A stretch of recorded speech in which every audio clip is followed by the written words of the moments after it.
Cassandra, would you trust a plumber more if they were female?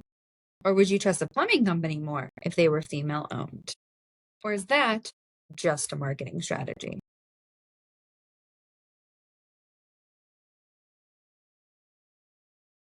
Oh, you want me to answer it now? No, this is just the topic we're going to cover on today's podcast. The pause was just long enough for me to wonder. No, this is the topic we're going to cover on today's podcast because, as the interwebs may not know, we are a female owned plumbing company. We're not just two random women who decided to have a plumbing podcast for no reason.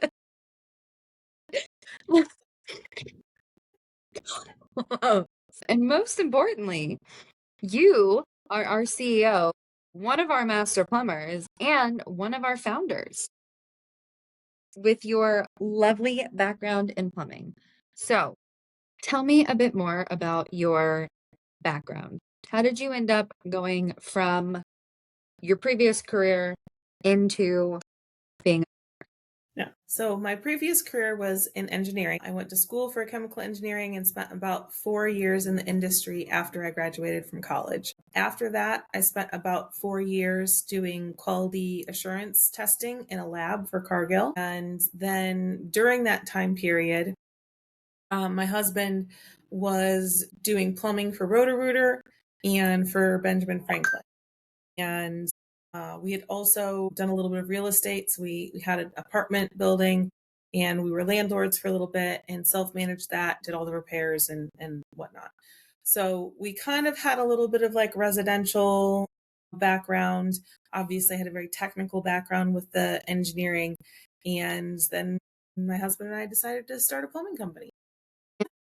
So right now the plumbing company is owned by you and your husband, Yes. but it is definitely listed as female owned. Are you majority owner, less majority owner? Or, like, is it an equal 50? Clearly you're not minority owner. Are we going to list it as female? But Yeah. Yeah. I think technically it's 51% or something female owned. But it's, it is a partnership and, it's, I don't know, that's a goofy one because this is my private opinion about businesses that are owned by couples. We're married. So like there's already like like we both own the things that we both own, right? And so yes, technically on the paperwork I am listed as 51% owner of the company.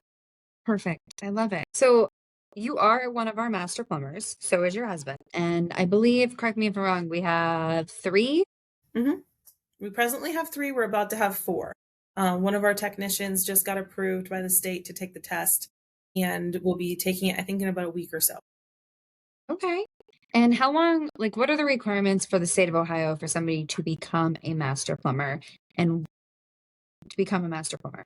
Yeah. So the standard route is you work underneath a master plumber for 5 years. That means generally you're a W-2 employee of a company that has a master plumber. Once you have gotten that experience, you fill out an application. It goes off to the state. They approve you to be allowed to sit to take the test. You sit and take the test, and then you become a master plumber. And why does a plumbing company need to have a master plumber to operate? Yeah. So at least in the state of Ohio, you have to be a master plumber to work in most cities. There are some jurisdictions where they just want you to like register with that jurisdiction and say, hey, like I'm running a company. Like it's a way for the inspectors and the city officials and everything to kind of keep track of you and to say that yes, you're producing quality work. So to work in the city of Dayton, to work in the city of most of the cities around here, you have to be a state licensed master plumber to operate a plumbing company or even to just like do paid plumbing work for other people, right? Like if you're a one man shop and you just like register an LLC, you can't do that work for other people without being a master. Okay. So it allows you to basically like file permits and legally do the work, Yeah. hold Yeah, and to a there's like certain there's work that responsibility. is technically unpermitted. Like you don't necessarily pull a permit for like swapping out a faucet for somebody, right? But that is plumbing. It still falls underneath like if there was a problem with that and then you were shown to be doing plumbing work inside of that jurisdiction, you could get in legal trouble for doing it without a license. So our company is licensed and bonded, which is really important for a plumbing company doing residential work because it Mhm. means that if something goes wrong, the homeowner has a way to hold the company responsible without completely bankrupting the owners, Yes. correct? Yes. Will they license and bond a company that does not have a master plumber? All of it comes down to the jurisdiction, right? In our area, most jurisdictions that we're working in, they want to see the state master's license, and then the bonding companies, it's basically another kind of insurance company. They prefer to see a licensed master plumber with the state of Ohio as well. There are some jurisdictions, again, they just want you to be registered, and the bonding doesn't always require a master's license, but it does make everything easier to acquire as far as the proper like paperwork for what you're doing, and it does add a layer of protection. Okay. So all of these things we talked about are things that are required by all licensed plumbing companies. Does with that, does female owned actually mean anything for the customer experience, or is it really just a label? When we started this, I thought it was just kind of a label, right? Like you just put it on the business profiles because it's an option, and hey, we're at least 50% women owned, so that is accurate. But I was shocked by the response from the customers. So many of them were like, "Oh, I saw that you're woman owned and operated, like that's why I chose you." And they're asking, they're even, it's more than like that's why I chose you. Like these are the reasons why I chose you. This is what woman owned means to me, right? So it means that the people behind the scenes are more organized, that the people who they're interacting with are, they care about them, they feel more comfortable with the technicians that come to their home. They There's just a different, I think, expectation of how customers are going to be treated because we're woman owned. And that wasn't, I mean, wasn't something I expected, that the customers would see the difference. So, what are customers stating that they are actually finding is genuinely different about how a woman owned business is operated Yeah, and as far as their experience goes? their experience seems to be that we're more available to them, right? Like we really work hard to answer the phone and follow up with customers and address their concerns. One of the big ones seems to be that the safety aspect, right? Like we're putting things in place to make sure that the people who are meeting at their houses, which a lot of times are women, um, feel more comfortable. We're sending the text message with the text name and photo. We're giving them the on my way text. We show up with brightly branded uniforms and vehicles. And not that these aren't things that other companies can do, like there are other companies that can do it, but I'd like to think that we're doing more of it. And even just like the vetting process, right? Like I am the person who does all of the interviews for the technicians. I do the phone interviews, I do the in-person interviews, and that vetting process seems to have resulted in just a higher quality of technician. The personality, right, of the technician that we hire, I do think is different than just like the general technician of a plumbing company. I mean, that makes complete sense. I would say one of the things that I've noticed is that our guys tend to be clearer in their explanations of things, right? And they don't really like beat around the bush. There's not a bunch of jargon that's being thrown around. Like they're not like the doohickey goes in the whipper whopper. They're just like, this is what's happening. And I think that just kind of leads to this feeling that you're not being talked down to, right? Hmm. And that's definitely something I've had a lot of women complain about when they're calling me and being like, I chose you because you're woman owned, and I feel like you're not going to send somebody out here who's going to treat me like I don't know what the hell I'm talking about and like I can't make decisions. Yeah, I mean, at the very And least, like I have found. The technicians, they have to get used to a woman telling them all the time about like technical things and customer like satisfaction things, and talk to a customer this way, like because I am day to day in the office with them, interacting with them, talking with them about like different stuff, and I think that that is alone going to change the mindset of the technician. Again, like there's a vetting process that happens because I'm doing the interviews, but then there's like this ongoing like, I don't even know if I would call it a training process, maybe like a conditioning process that happens just because of the environment of the company. No, that makes sense. I mean, just yesterday, not that I go in the office every day, but when I am in there, just yesterday, like you and I ran parts, A part. material, It was a part. a part. We ran a part out to the technicians and like it didn't even phase them to be like, is somebody in the office? Can you just come do that? Right? Or what was it? Like a month ago, we went out to a dig to talk to a customer and kind of talk through a root situation with them Mm-hmm. because I mean, yeah, like when you are having to interact with women on a daily basis in a sphere that is male populated, I think it does change your mindset. It kind of gives you that like people are people mindset, right? Mm-hmm. Like direct forward. We're not like yes, they still do gentlemanly things at times, opening doors and being annoyed when I pick up bags that they think that they should be picking up. It's like fair. I am, you know, less strong than all of them for reasons. But I mean, nobody seems to have any disrespect problems, at least. And if they did, they probably wouldn't make it through high. Yeah. Well, and look, think about it this way. The men who have the biggest problem with women, they're probably not applying to our Mhm. company.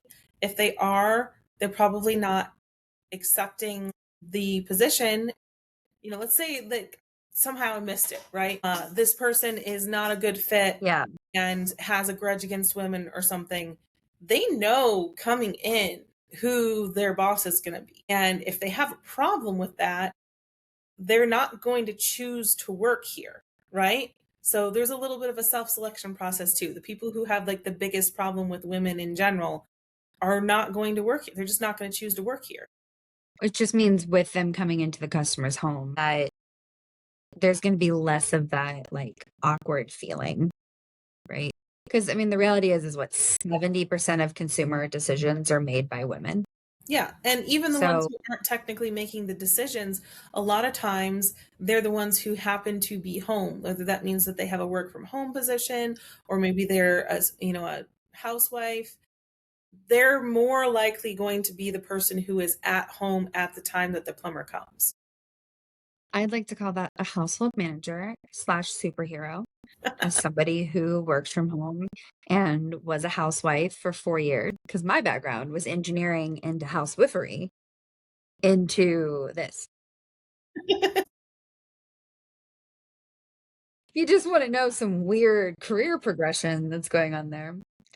Do you think that woman owned means that the office side is ran different? Is there anything that you've heard definitely from customers about how we handle scheduling or follow-ups, transparency, anything like that? Like we handle it different than maybe a more male populated plumbing company. I do. I mean, not. I would say I haven't heard direct feedback from customers specifically about that in relation to woman owned. But I will say, in Mhm. general, our feedback is that we do communicate well. We do follow up with customers. You know, I think maybe we're a little bit more willing to accommodate when we're given a request. For instance, we work with the Yeah. insurance companies. We, if somebody needs something Well, within reason, like there's certain things that we don't do, and but then we'll explain those when we don't, right? We don't just say no. We usually give a reason like, hey, this is just not our business policy. one thing I will say that I think actually did get caught with us pretty early because we are female owned, right? And it's fun. We're female owned, which means the owner is actually answering phones as well as like the head of administration. And we're also smaller. So when it comes to AI, right? People started introducing AI answers and AI texting. And we brought it in for all of like 3 months and then immediately caught on to the fact that like people hated it.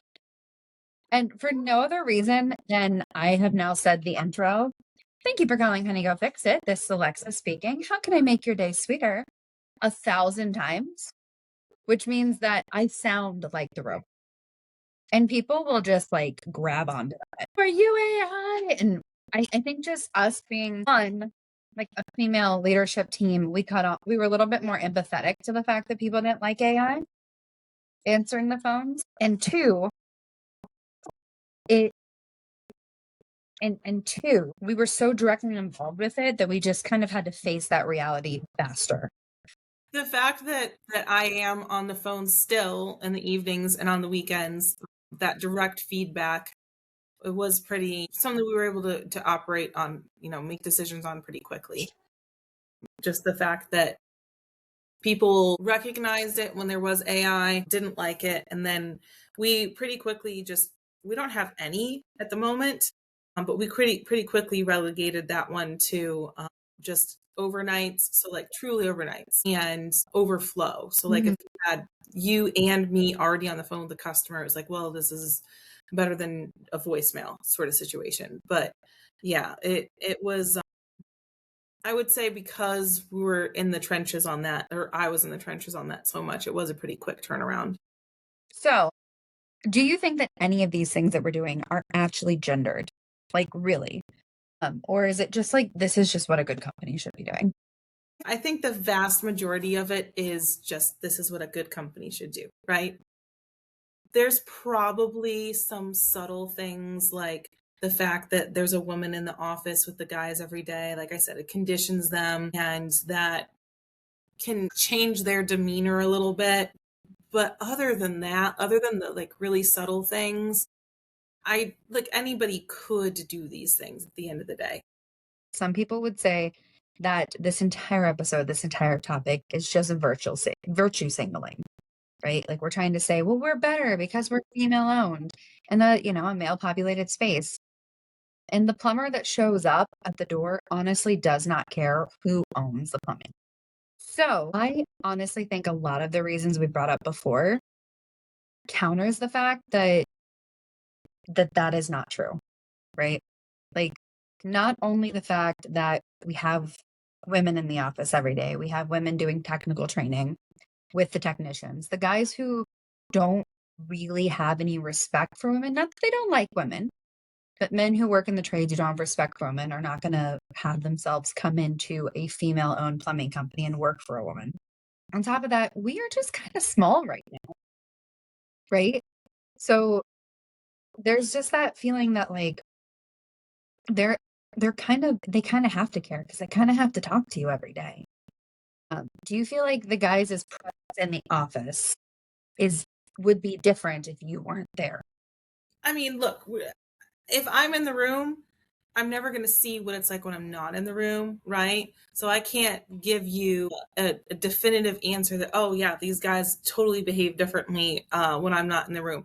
But like, there's an influence, right? There's definitely a culture change because there's a woman in the office every day and she's the one in charge. And I think that it does change behaviors, and those behaviors over time Yeah. mean that, they're different technicians because of it. The people that you spend time around, they definitely impact your life, right? And it impacts the way that they do their work.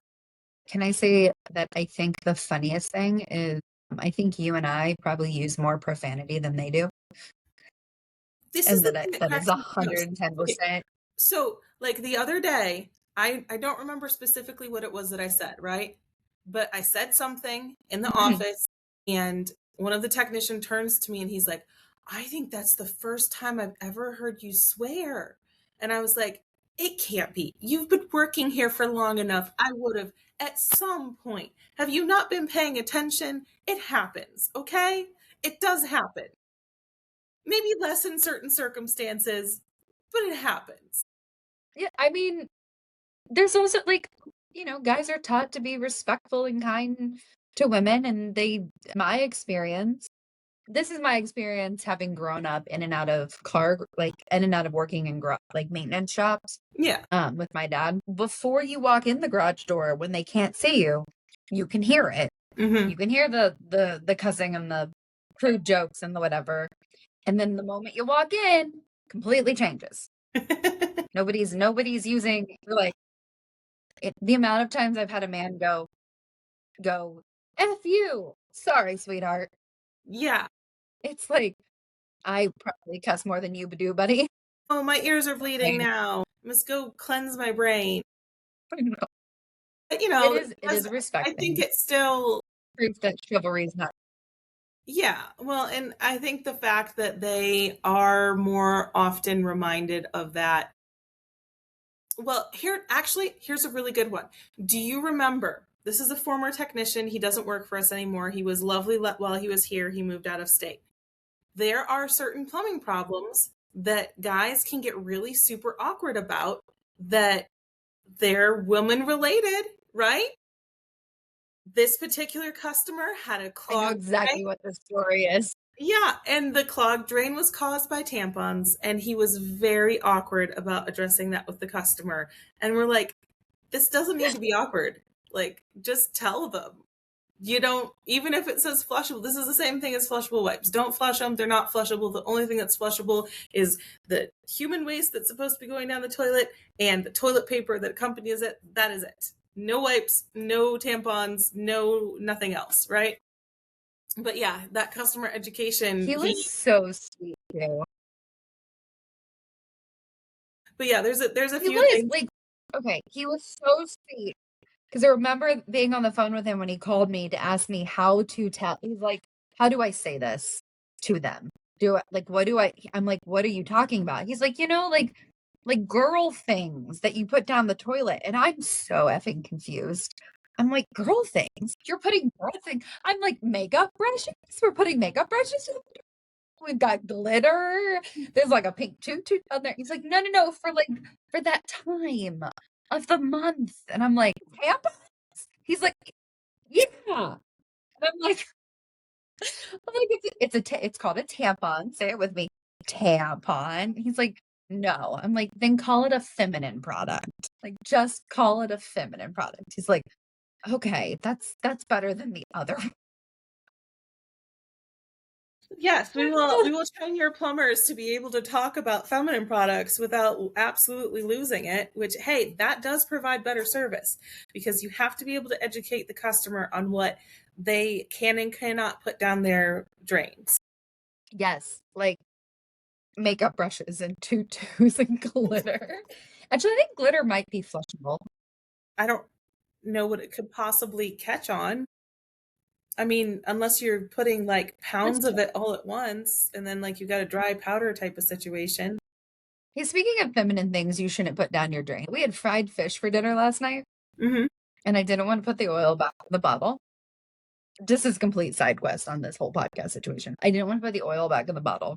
So I dumped it in my garbage disposal. And as I'm doing it, I'm like, the guys are gonna hate this. Don't do this. This isn't a thing we're supposed to do.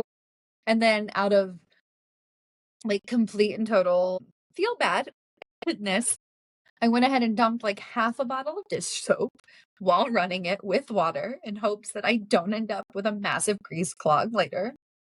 But also, like, I'm just a girl. Who knows better? Terrible decisions.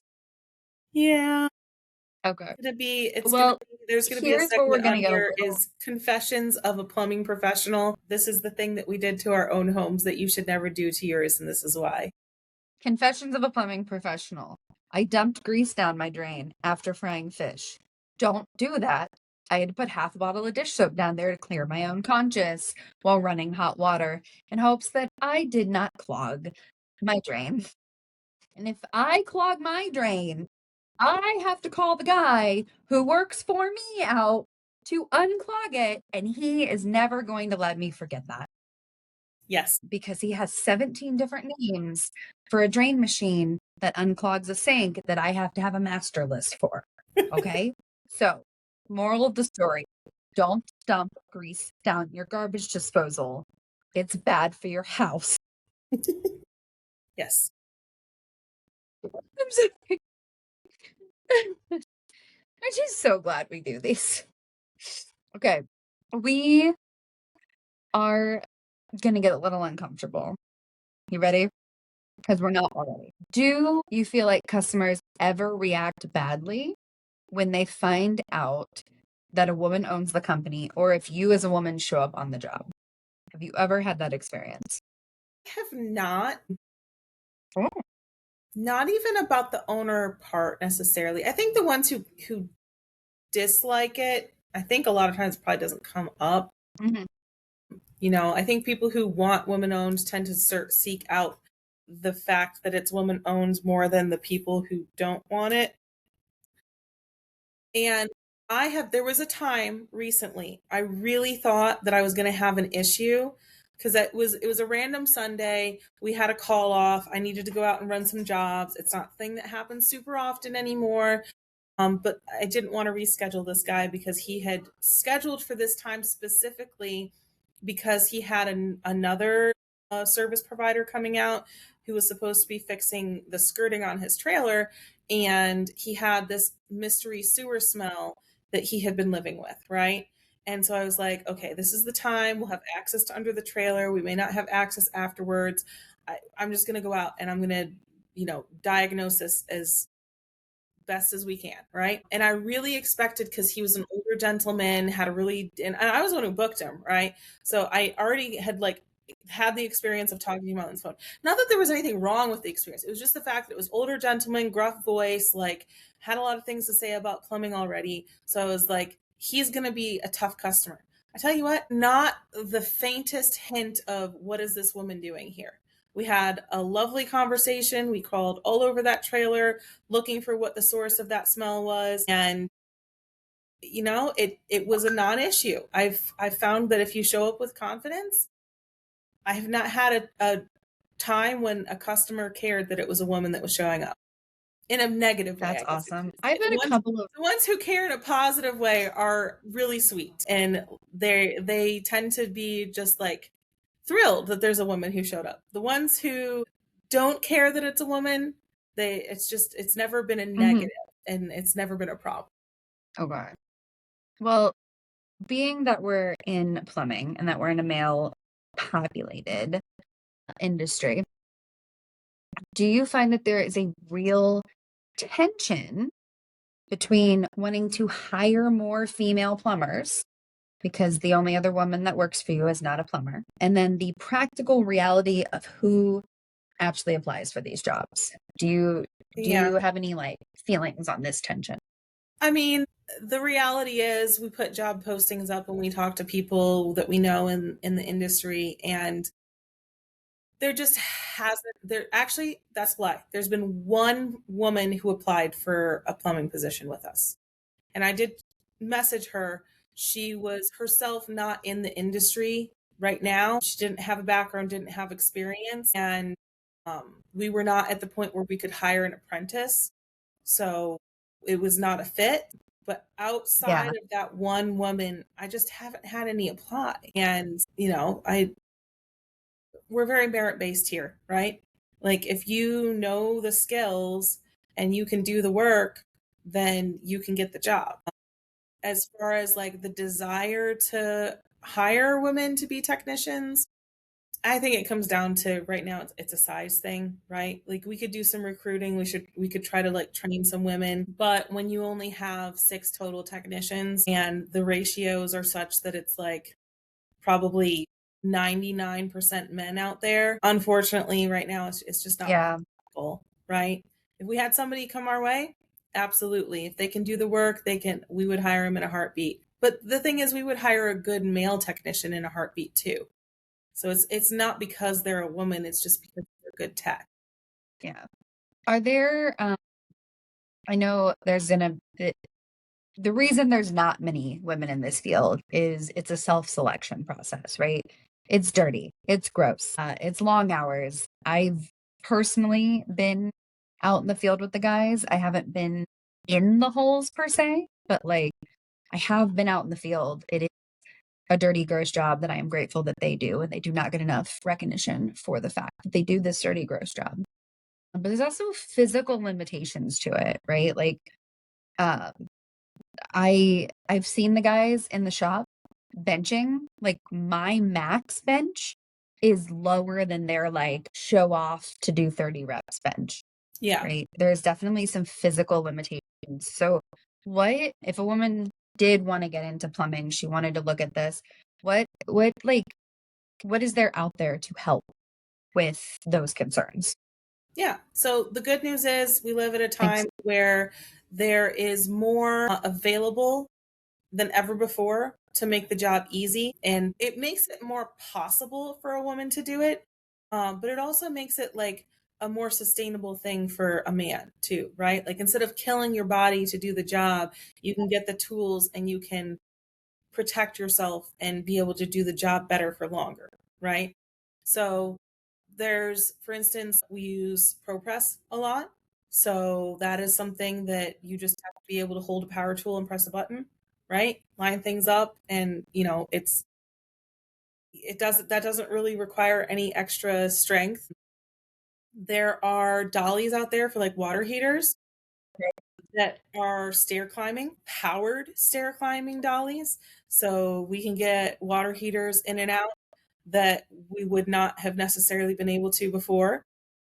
And same thing for like drain equipment, right? Like there's drain equipment out there that includes a powered stair climbing mechanism on like the cart that moves the stuff. So there's things that can be used to let women do even what would be considered like the heaviest, toughest jobs. And there's ways And to. these tools are definitely not just being used by female plumbers. Like, they're also being used by the 65-year-old plumber or the plumber with bad knees, the plumber who, I don't know, I'm picking an old war, but the plumber who fought in Nam and his back went out doing whatever Or even the for the able-bodied military and plumber, now he needs right? assistance. Or The she. the able-bodied plumber can use them too because they just want to make sure that their knees don't go out. So it's just the proper tool for the I proper. also would say when it comes to ProPress, it's just faster, efficient, and a better seal than trying to learn how to solder. It's So, you know, more repeatable than soldering, right? Soldering has a skill repeat. and there's more variation to it, whereas ProPress, it's the same thing every time. It's the part that you got that is manufactured to spec, and then you use the calibrated machine to put it on, and you know that you have a good seal. I mean, you still have to test it to just for those one in a million chances, but it's more repeatable and therefore just a better product at the end of the day. You're not worried about, oh, did you have a bad day and your solder joint has too much solder in it, and in 5 years it's going to be worn out. So after all of this, I would say that you and I probably agree that female-owned plumbing company doesn't absolutely guarantee quality. But for us, what it does signal is a bit more of that empathetic touch, and that you're having somebody vetting the plumbers who is going to be more sympathetic to the female mindset, right? What we actually think you should be judging us on is not that we are female owned, but that we do high quality work and that we have good customer service and that we as a company stand behind our work. So, from the master plumber herself, what should we be looking for when you are hiring a plumbing company? Yeah. When you're hiring a plumbing company, you want to be looking for like there's a lot of like outward signals of like do they have their stuff together, right? Do they answer the phone? Do they have a process for getting your information and getting you scheduled, right? Does it sound like they've been doing this over and over again in the same manner for a while? Do they, obviously, do they have good reviews? Do they take a look at their bad reviews? What are the customers complaining about? That's, real standard Mhm. advice. But also, like, take a look at their website. What are the things that they're talking about on there, right? Do they introduce their technicians on there? Are they letting you know like who's coming and what they look like? And do they have a process for giving you multiple options? Are they willing to sit and explain to you about why they recommended the things that they recommend? You know, the when you call a plumber into your home, it should feel like a collaboration, not like a sales process.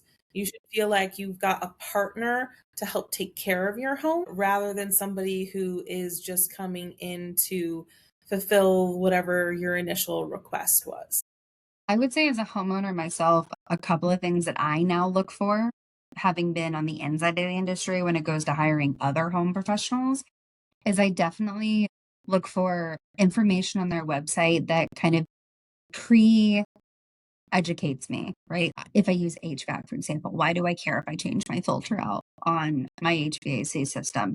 Like, what information on their website is going to help me make some upfront DIY attempts or just take care of my home better to be more long term?